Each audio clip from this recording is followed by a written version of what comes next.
Peserta ujian UBT khusus tahun 2024 sudah diketahui dan kuotanya masih belum diketahui berapa. Nanti kita cari tahu. Dan di sini saya akan memberikan informasi terkait pengumuman pelaksanaan ujian IPS topik UBT khusus. Jadwal pelaksananya sudah dikeluarkan dan beserta teman-teman yang mau mengikuti ujian UBT khusus langsung bisa cetak kartu hari ini. Baik teman-teman, di sini pengumuman pelaksanaan ujian UBT khusus tahun 2024 IPS topik ya, di sini IPS topik bukan topik. Pengumumannya tanggal 22 Agustus 2024. Nah, di sini langsung aja kita lihat di poin 1 karena di sini hanya yang di atas ini adalah izin pengeluarannya ya, tanggal pengeluarannya dan juga izin pengeluarannya. Nah, di sini tempatnya ada 2 tempat, Jakarta dan juga Jawa Tengah. Yang pertama Jakarta ini pengantin Ali, di mana tempat saya dulu berangkat ke Korea. Sebelum berangkat saya menginap di sini, dokumen dikumpulkan dan dilihat semuanya dokumennya dan lalu terbang. Lalu di Jawa Tengah itu di Pudak Payung Semarang, di mana ini saya ujian CPT khusus pertama kali di Semarang, saya di sini tempatnya. Selanjutnya untuk pesertanya sendiri 1414 dan pesertanya sini sudah dijelaskan namun kuotanya tidak dijelaskan. Nanti kita lihat di ke bawah ya. Penempatan peserta, ya, penetapan peserta ujian IPS topik UBT khusus tahun 2024 sepenuhnya kewenangan pihak HRD Korea dan keputusan tidak bisa diganggu gugat. Tersebut tidak dapat diganggu gugat ya. Selanjutnya daftar peserta yang dan jadwal pelaksanaan ujian UBT khusus tahun 2024 mohon untuk perhatikan kesesuaian nomor ujian, nama, tanggal ujian masing-masing. Jika terdapat ketidaksesuaian nomor ujian pada daftar terlampir dengan nomor pada kartu ujian peserta, maka yang digunakan atau berlaku adalah nomor ujian yang tertera pada pengumuman ini. Jadi digunakan hanya nomor ujian ya, nomor ujian. Di sini wajib teman-teman nanti cetak di Cisco P2MI-nya, nanti di situ ada kartu ujiannya, di situ nama Anda dan kartu ujian, nomor ujian di situ ada. Jadi sesuaikan dengan jadwalnya dan juga tempatnya. Jadi teman-teman ini di sini sangat penting sekali yang di sini nama ya. Biasanya nama itu ada yang sama. Nama ada yang sama, tapi kalau nomor ujian jelas tidak sama. Jadi di sini kita lihat nomor ujian aja di kartu, lalu kita cek di jadwalnya ataupun tempatnya. Di sini jadwalnya kapan, sesi 1, sesi 2 atau sesi 3 atau sesi 4. Selanjutnya di sesinya ini di sini ada sesinya di sesi 1 ya. Orientasi jam 9, ujiannya jam 9.30 sampai 10.20. Untuk sesi 2-nya jam 11 sampai 11.50. Jadi 50 menit ya ini. Ujiannya 50 menit. Sesi 3 setelah zuhur jam 1.30 sampai 2.20 dan jam 3 sesi keempat sampai jam 3.50. Jadi teman-teman wajib melihat jam ini, dipastikan sebelum jam ujian harus datang. Nah, di sini sudah ada tulisannya jam 8 ya. Jam 8.30 harus hadir. Nah, di sini teman-teman bisa lihat ini jam-jam yang wajib teman-teman ketahui sebelum mengikuti ujian, harus hadir pada waktu ini sebelum ujian. Oke.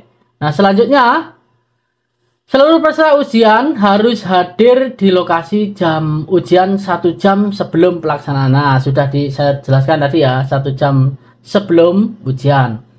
Saja sebelum memasuki ruangan ujian akan dilakukan verifikasi fingerprint. Wajib ini orang asli, tidak boleh joki ya. Joki hati-hati, jangan sampai pakai joki.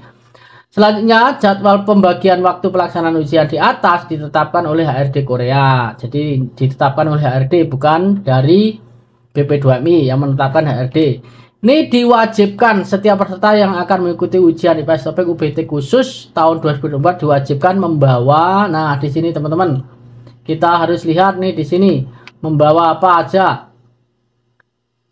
Buat para senior-senior saya yang sudah mau ikut ujian, mohon nanti kalau waktu ujian jangan sampai salah ya, salah hari ataupun sesi. Nah, di sini Yang pertama, bukti potongan formulir pendaftaran kartu ujian dan asli paspor yang dipergunakan pada waktu verifikasi dokumen. Paspor aslinya harus dibawa, jangan sampai hilang. KTP, ini KTP juga.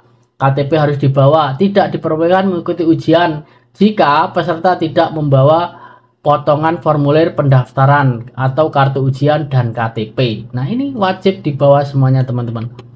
Ya. Peserta wajib menggunakan pakaian rapi, ini pasti. Ya, kalau ini pasti rapi. Ini sudah tidak diingatkan saja, teman-teman, pasti rapi ini. Para senior ini karena sudah pernah ikut ujian, jadi pasti rapi. Peserta ujian IPS Topik UBT khusus tahun 2019 tidak diberikan lembar soal atau jawaban karena peserta ujian akan mengerjakan dan menjawab soal ujian dengan menggunakan tablet. Nah, UBT menggunakan tablet ya sekarang, teman-teman. Teknis mengerjakan dan menjawab soal ujian akan dijelaskan saat mengikuti orientasi. Ini sangat penting lagi. Dan tidak diperbolehkan mengikuti ujian pada sesi berikutnya. Ini jika terlambat ya. Terlambat nih, peserta hanya diperbolehkan mengikuti ujian sesuai dengan waktu ya, jadwal yang telah ditentukan. Jadi jika terlambat, teman-teman nggak bisa mengikuti semuanya ini.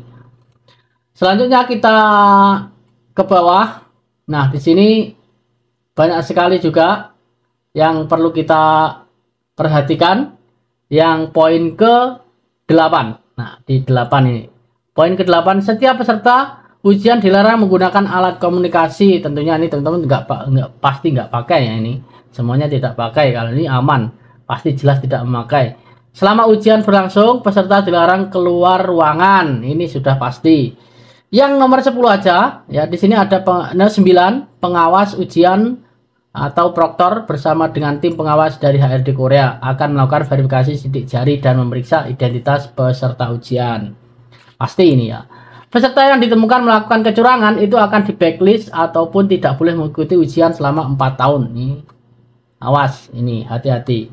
Ini ya, ini yang perlu diperhatikan. Teman-teman, mudah-mudahan semuanya lolos dan kuotanya masih belum diketahui. Nanti akan saya carikan informasi berapa kuotanya.